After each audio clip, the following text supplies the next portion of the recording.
प्रदेश के मुख्यमंत्री योगी आदित्यनाथ का सख्त संदेश है कि सावन में कहीं पर भी कांवड़ियों को दिक्कत परेशानी नहीं होनी चाहिए। साथ ही मुस्लिम इलाकों में कांवड़ यात्रा गुजरने के दौरान सुरक्षा व्यवस्था चाक चौबंद होनी चाहिए, जिससे कि दंगा फसाद न होने पाए। हालांकि मुख्यमंत्री का सख्त संदेश शायद आईपीएस प्रभाकर चौधरी के कानों तक नहीं पहुंचा, तभी उनके बरेली का एसएसपी रहते हुए एक सप्ताह में 2 बड़े बवाल हो गए, जिससे सरकार की फजीहत भी हुई। इसी पर विस्तार से बात करेंगे। नमस्कार, कैपिटल टीवी की खास पेशकश स्पेशल स्टोरी देख रहे हैं आप। मैं हूं आपके साथ सबा शाहिद शेख।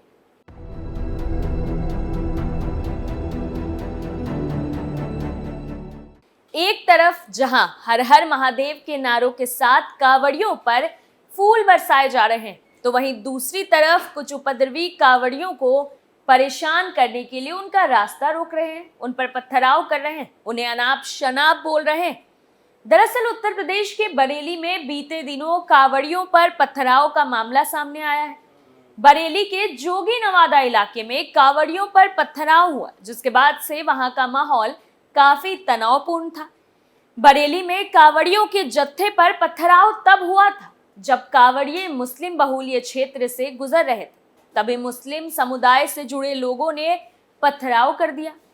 हालांकि इस बात से सब वाकिफ हैं कि मुख्यमंत्री योगी आदित्यनाथ कानून व्यवस्था को लेकर सख्त रहते हैं। अपराधियों और माफियाओं पर तो जीरो टॉलरेंस की नीति अपनाते हैं। किसी प्रकार का बवाल, दंगा, फसाद ना हो, इसको लेकर वो समय समय पर पुलिस प्रशासन के अधिकारियों की जड़ें कसते रहते हैं।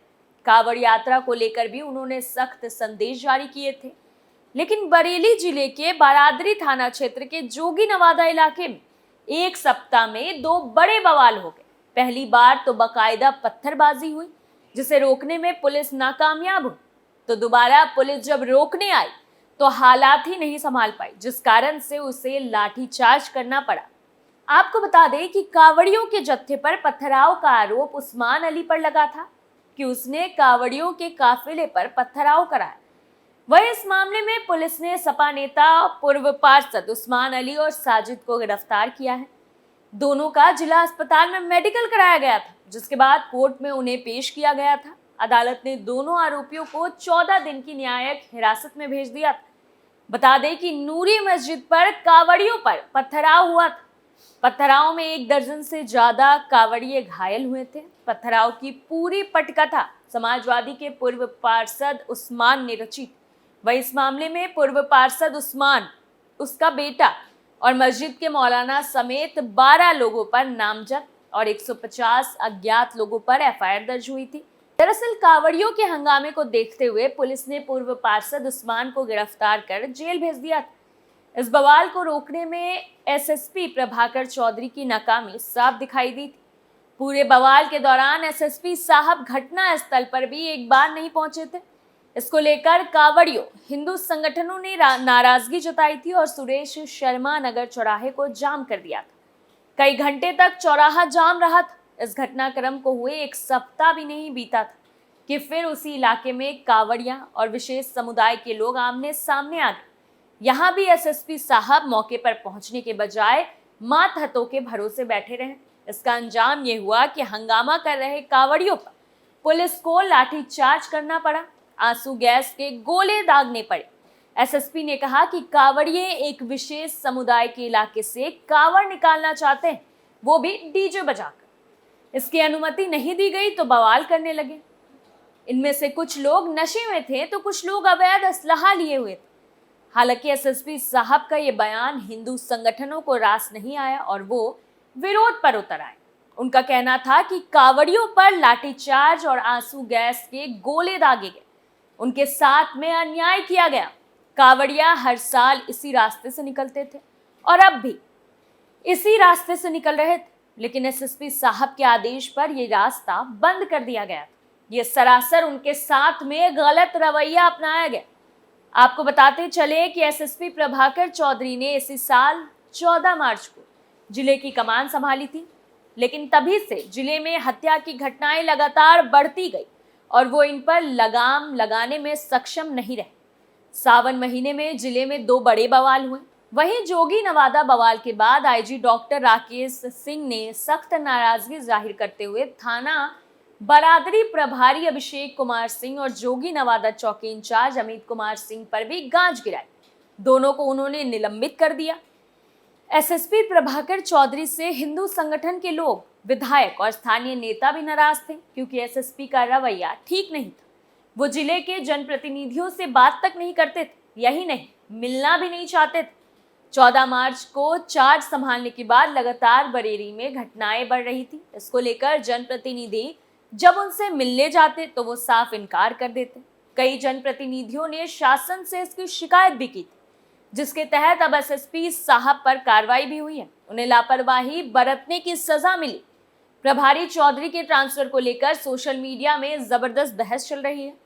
उन्हें बरेली के एसएसपी पद से हटाकर एक महत्वहीन पद पर बैठा दिया गया है, जिसमें कई लोगों का कहना है कि यह लापरवाही करने वाले अफसरों के लिए एक सीख है।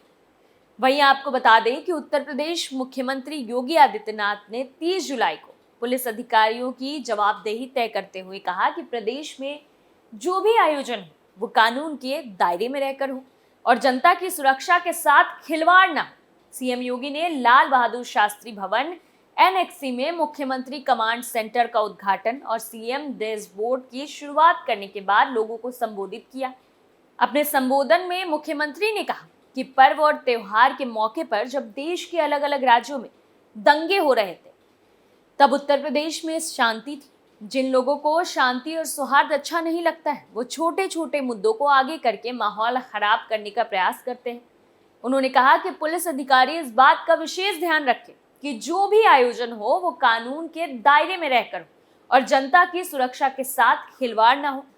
उन्होंने कहा कि आम जनता की समस्या का समाधान प्रशासन की प्राथमिकता होनी चाहिए। आपको बता दें कि आगे सीएम योगी ने कहा कि मुख्यमंत्री कमांड सेंटर और डैशबोर्ड बनाने का उद्देश्य डाटा एकत्र करने के साथ साथ उत्तर प्रदेश की अर्थव्यवस्था में तेजी लाना है और आम जनमानस की समस्या का समयबद्ध तरीके से समाधान करना है। योगी ने कहा कि जिस अधिकारी या कार्मिक की जहां पर तैनाती हुई है वो वहीं पर निवास करे। सीएम योगी ने यह भी कहा कि सभी कार्मिकों के कार्यों की समीक्षा होनी चाहिए। उन्होंने कहा कि प्रौद्योगिकी का उपयोग करते हुए जनपद स्तर पर हमें एक ऐसा तंत्र बनाना होगा जिससे जल्द से जल्द लोगों की समस्या का समाधान हो सके। उन्होंने कहा कि समस्याओं के समाधान में किसी प्रकार की लापरवाही बर्दाश्त नहीं की जाएगी। जिला के अधिकारी ये सुनिश्चित करें कि जिला स्तर पर ही लोगों की समस्याओं का समाधान हो जाए, लोगों को कहीं भी भटकना ना पड़े। वहीं आपको बता दें कि सीएम योगी आदित्यनाथ ने दंगों पर कहा है कि देश संविधान से चलेगा, मत और मजहब से नहीं। देखिए, मैं ईश्वर का भक्त हूं लेकिन किसी पाखंड में विश्वास नहीं करता। आप मत और मजहब अपने तरीके से होगा, अपने घर में होगा, आपके मस्जिद इबादतगाह तक होगा, सड़क पर प्रदर्शन करने के लिए नहीं और आपको किसी दूसरे पर नहीं थोप सकते हैं। देश में किसी को रहना है तो उसे राष्ट्र को सर्वोपरि मानना होगा, अपने मत और मजहब को नहीं। हालांकि जग जाहिर है कि सीएम योगी से अन्याय बिल्कुल बर्दाश्त नहीं। आरोपियों को सीएम योगी बिल्कुल भी बख्शने के मूड में नहीं रहते हैं और उन पर जीरो टॉलरेंस की नीति अपनाते हैं ताकि अपराधी अपराध करने से डरे। वहीं सीएम योगी ने पहले भी कह दिया है कि दंगइयों, अपराधियों और माफियाओं के लिए उत्तर प्रदेश में कोई जगह नहीं, क्योंकि सीएम योगी उत्तर प्रदेश को अपराध मुक्त बनाकर उत्तम प्रदेश बनाने में लगे हुए हैं। ऐसे में यूपी में इस तरह की घटनाएं सीएम योगी को नाकाबिले बर्दाश्त है।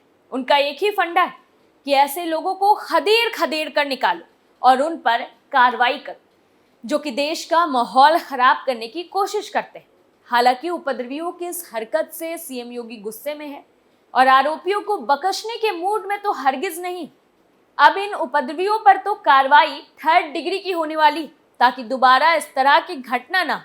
फिर तो जरूरत पड़ने पर बुलडोजर भी रफ्तार पकड़ेगा और सीएम योगी के गुस्से की दहाड़ के साथ गरजेगा और जरूरत पड़ने पर इन उपद्रवियों के आतंक से उत्तर प्रदेश को मुक्त करने के लिए एनकाउंटर भी हो सकता है ताकि कोई दोबारा इस तरह की घटना हरकत ना दोहराए और हमारे देश का माहौल ना बिगाड़े। फिलहाल के लिए स्पेशल स्टोरी में इतना ही। देखते रहिए कैपिटल टीवी उत्तर प्रदेश। नमस्कार।